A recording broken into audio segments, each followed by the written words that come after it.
Assalamualaikum guys, halo YouTube hingga tadi it's gonna be great. Welcome back to my channel. Kali ini kita melanjutkan mass up yang ke-15. Dan siapakah santri yang kita mass up kali ini? Oke, let's see.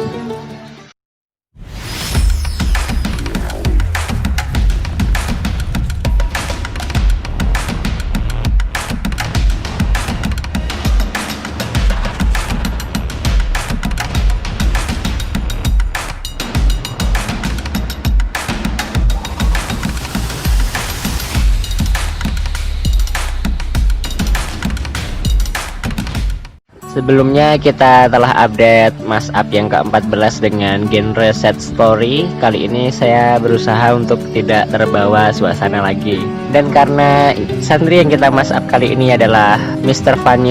Fanboynya Pondok Pesantren MTA, jadi semoga mass up kali ini lebih asik dari yang sebelumnya. Dia adalah Dwi Nur Khairus Shaim. Kenapa saya bilang dia adalah Mr. Fan atau fanboynya di Pondok Pesantren MTA? Ketika kamera saya roll and action di Pondok Pesantren MTA, itu semuanya spontanitas, tidak ada persiapan terlebih dahulu. Jadi otomatis jawaban atau respon dari yang saya wawancarai semuanya otomatis spontanitas juga, kecuali memang yang direncanakan. Nah, kebetulan ketika saya mewawancarai atau merekam Dwi Shaim ini, dia suka membuat kelucuan yang spontanitas gitu, karena dia itu suka memecah suasana guys. Jadi ketika kita lagi tegang-tegangnya atau lagi serius-seriusnya atau sedang wawancara secara spontanitas, dia itu tiba-tiba membuat kelucuan entah dari kata-kata, tingkah laku atau responnya ketika saya rekam seperti itu. Dwi Nur Khairus Shaim ini seringnya saya panggil dengan Dwi Shaim. Kenapa? Karena di Pondok Pesantren MTA saya tidak pernah mendengar namanya dipanggil Nur, Khairu, atau yang lain. Seringnya saya temui di Pondok Pesantren MTA itu panggilannya ialah Dwi atau Shaim. Jadi saya memanggilnya biasanya dua tersebut, Dwi Shaim. Atau kadang-kadang saya juga memanggilnya si tukang narsis gitu, karena dia suka membuat gaya-gaya ketika dihadapkan dengan kamera, seperti saya akan memotretnya, padahal kamera yang tertuju padanya itu berupa rekaman video. Oke, jadi kita mulai dari sejak pertama kita bertemu itu. Dari awal pertama kali saya datang di Pondok Pesantren MTA itu saya belum menemui Dwi Shaim dan saya belum kenal. Nah, di hari yang kedua yaitu hari pekan olahraga, saya menemui Dwi Shaim sedang beristirahat sambil menyantap makanannya di dalam. Seketika itu saya tanya namanya siapa, dari mana. Nah, sejak saat itu saya jadi kenal dengan Dwi Shaim, dan dia itu ternyata asik juga gitu ketika ditanya-tanyai atau ketika saya wawancarai, karena dia tipenya tidak pernah kabur dan terkadang membuat rekaman itu malah menjadi asik. Dwi Shaim itu tipenya lebih ke tipe santri yang take it easy, take it slow gitu. Jadi ya santai, biasa-biasa saja. Dia juga pendiam, dan saya pun melihat dia juga jarang atau hampir tidak pernah saya temui ikut olahraga gitu guys. Jadi saya lebih sering menemui Dwi Shaim ini duduk-duduk melihat teman-temannya olahraga, duduk melihat pemandangan di serambi masjid sambil bercanda sama teman-temannya, atau snacking gitu ya, makan snack sambil duduk gitu. Saya beneran ini baru saya sadari ternyata Dwi Shaim ini belum pernah saya temui sedang main sepak bola atau voli atau badminton seperti itu, kayaknya malah belum pernah. Ya pernahnya sih mengikuti olahraga wajib, yaitu bela diri ya. Jadi dia itu adalah santri yang sangat humoris. Dia itu pintar menghibur teman-temannya, pintar mengubah suasana gitu. Bahkan pernah saya temui salah satu santri sedang bersedih sendirian di pojok serambi masjid. Nah, itu tiba-tiba si Dwi Shaim itu membuat momen seketika pecah gitu. Jadi temannya yang awalnya sedih tadi juga jadi terhibur, dan teman yang awalnya berantem setelah itu ingin minta maaf tapi kurang berani karena bercandaannya Dwi Shaim, jadi suasananya jadi ringan kembali dan semuanya jabat tangan kayak gitu. Unik sekali lah intinya. Jadi kayak gitu. Entah ketika saya wawancarai atau ketika bersama teman-temannya, Dwi Soem ini suka membuat lelucon. Dapat dikatakan Dwi Soem ini adalah pelawaknya pondok pesantren, dan mengingat kembali karena bercanda berlebihan itu tidak baik, apalagi yang membuat kita tertawa berlebihan itu juga tidak baik. Jadi faktanya Dwi Soem ini sebenarnya seorang yang pendiam. Jadi insya Allah bercandaannya tidak akan berlebihan. Ya intinya saya percaya kepada pendidikan di pondok pesantren MTA, dan saya percaya juga kepada santrinya bahwasanya bercandaannya itu juga ia gunakan secara bijak dan pada tempatnya. Dan saya rasa Dwi Nur Khairus Soim ini hanya bercanda ketika teman-temannya memang membutuhkannya begitu. Misalnya teman-temannya ada yang terlalu panik, terlalu tegang, atau sedang bersedih, pasti ada saja ide dari Dwi Soim ini untuk memecah suasana. Selain itu, Dwi Soim adalah santri yang sangat dipercaya oleh teman-temannya. Bahkan ketika santri di rumah atau ketika perpulangan kemarin, saya sering mendapatkan momen lucu mengenai santri-santri yang curhat kepada saya dengan menceritakan kata-kata dari Dwi Soim. Kata Dwi begitu. Ya namanya ketika anak-anak bercerita dengan teman-temannya terkadang menggunakan majas hiperbola, majas ironi, atau majas-majas yang lain. Sehingga kadang-kadang bercandaan itu dianggap terlalu berlebihan atau sebaliknya. Oleh karena itu ya, kita sebagai seorang muslim, alangkah benarnya ketika kita mendapatkan informasi atau suatu hal, alangkah benarnya ketika kita selalu mengedepankan tabayun terlebih dahulu. Oke, untuk respon dari orang tua, saya juga merasa belum menemui respon dari orang tua di media sosial saya, salah satunya YouTube. Namun, saya pernah sekali menghubungkan dengan orang tuanya yang berada di Sulawesi. Di situ saya duduk bersama Dwi Soim dan secara tidak langsung saya juga mendengarkan percakapan mereka. Dan ternyata percakapan itu begitu lucu dan asik yang membuat saya tak heran lagi kenapa Dwi Soim bisa lucu. Dan Dwi Soim adalah termasuk santri yang paling jarang ditengok oleh orang tuanya. Kenapa? Karena kita ketahui sendiri dari Sulawesi sampai ke Pulau Jawa itu merupakan perjalanan yang jauh. Selain itu, otomatis para wali santri dipenuhi dengan kesibukannya masing-masing yang berbeda-beda.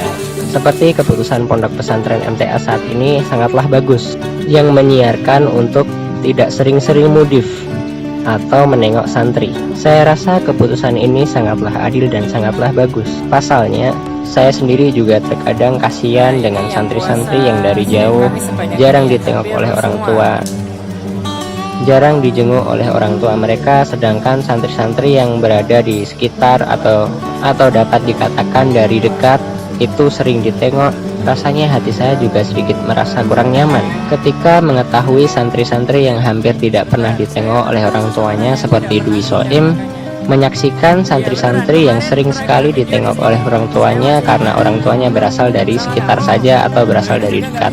Dan alhamdulillah keputusan Pondok Pesantren MTA untuk menyiarkan tidak mudif ini juga menjadi ketenangan hati saya. Meskipun saya tidak terjun di pondok secara langsung, tapi saya dapat berangan-angan. Tidak ada lagi santri yang melihat santri lain yang sering ditengok, sedangkan dia nggak pernah ditengok seperti itu. Memang sangat tepat apabila wali santri dianjurkan untuk tidak sering-sering menengok santri, sehingga semuanya dapat merasakan hal yang sama dan terasa lebih adil. Dan yang terakhir, kata-kata untuk Dwi Soim. Yang pertama, dia adalah orang yang sangat humoris sih menurut saya pribadi. Dan dia adalah santri yang sangat santai dan slow ya. Seperti yang saya bilang tadi, yaitu santri yang tipenya take it easy, take it slow gitu, tidak berlebihan. Dan saya perhatikan dia juga santri yang sangat peduli dengan teman-temannya. Pesan-pesan untuk Dwi Soim ketika melihat video ini, ya humoris sih, ya bercandanya lucu, tapi ya semoga bercandaannya tidak berlebihan dan bercandaannya itu digunakan pada tempatnya. Selain itu, karena kamu adalah santri yang santai, suka duduk dan memilih menjadi penonton, pesan saya jangan hanya menjadi penonton. Pesan saya jangan sering-sering menjadi penonton, karena suatu saat nanti kamu juga harus terjun ke medan pertempuran sepak bola, voli, dan lain sebagainya. Dan yang terakhir, jangan lupa pesan-pesan dari orang tua, pesan-pesan dari ustadz. Juga terima kasih telah mengisi momen-momen asik bersama santri dan saya.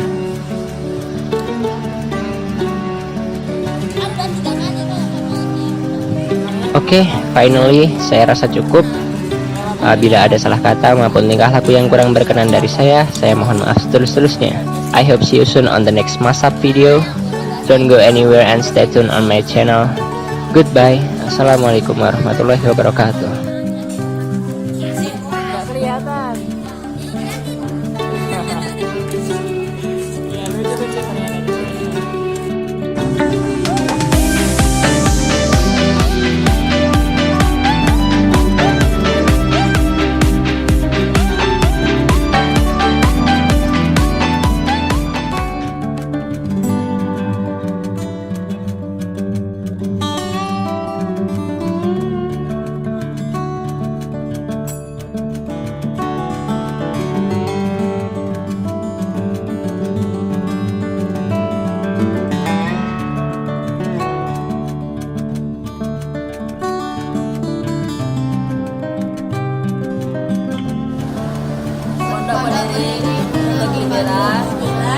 Di Bandung yang diperjuangkan.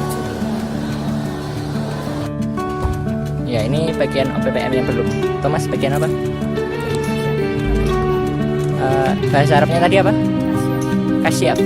Kalau kamu? Babenta. Babenta itu apa? Penerimaan tamu. Sekarang saya pengen tahu tugas-tugasnya kayak apa sih?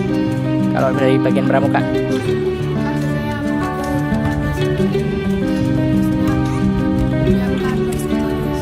Terus tali menali, apalagi? Baru itu belum ditambah ya. Kalau kamu? Kami masih menerima tamu. Menerima tamu. Hanya itu? Menyapa. Mengingat karena masih pandemi, ternyata Pondok Pesantren MTA sedang melakukan karantina dan pembatasan skala besar bagi seluruh keluarga besar Pondok Pesantren MTA. Sejak saat itu saya lost kontak dengan semua santri. Dan tidak perlu ditanya lagi, jelas saya sangat merindukannya. Jangan salahkan ketika sosial media saya dipenuhi dengan kata-kata rindu tentang santri. Karena dengan menuliskannya, hati saya terasa lebih nyaman. Sehingga wali santri yang telah memberikan sebuah request mengetahui apa yang terjadi sebenarnya. Karena saya hanya takut mengecewakan. Kenapa saya begitu merindukannya? Jelas karena mereka itu baik dari proses pendidikan di Pondok Pesantren MTA. Mereka pun juga mengajarkan saya banyak hal. Sehingga saya ketika terjun di dunia kemajelisan dan TPA, saya pun tak sedikit juga menerapkan apa yang mereka ajarkan kepada saya. Memang kalau dilihat dari usia saya lebih tua, tapi tidak ada salahnya saya belajar dengan mereka semua. Dan bagi saya itu sebuah anugerah yang patut dipertahankan. Meskipun akhir-akhir ini saya sempat jatuh sakit dan tak sedikit yang mengkhawatirkannya, tenang, saya tidak corona. Jadi mungkin saya hanya terlalu lelah dan terlalu rindu. Jujur, saya merindukan semuanya yang berhubungan dengan Pondok Pesantren MTA, dari ustadz-ustadznya, santri, tukang kebun, satpam,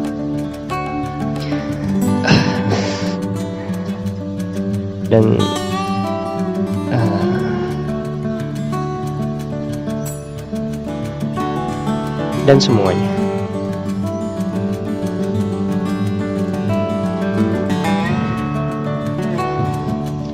Oleh karena itu, untuk sedikit mengurangi rasa rindu saya kepada Kampung Damai, saya mencoba melanjutkan mashup video. Dan semoga ini bermanfaat buat semuanya. Dan semoga ini juga bermanfaat untuk semuanya yang sedang dilanda rindu dengan Kampung Damai.